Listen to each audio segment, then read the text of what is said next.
wakashindwa kuzuia, kwa kuwa Mungu alisimama, kuta za Yerusalemu zikajengwa. Kwa kuwa Mungu alisimama, kuta za Yerusalemu zikajengwa. Sanbalati alijua amewakomesha watumishi wa Mungu, kazi isisonge. Mungu akasimama, umeme wakatawanyika, kila moja kwa njia yake. Sanbalati kuizuia kazi yake Mungu, simama tujenge kuta za kiroho anazibomoa Shetani. Sanbalati alijua amewakomesha watumishi wa Mungu, kazi isisonge.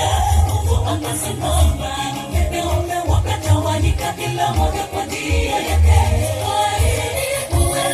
Sanbalati kuizuia kazi yake Mungu, simama tujenge kuta za kiroho anazibomoa Shetani.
Anazibomoa Shetani.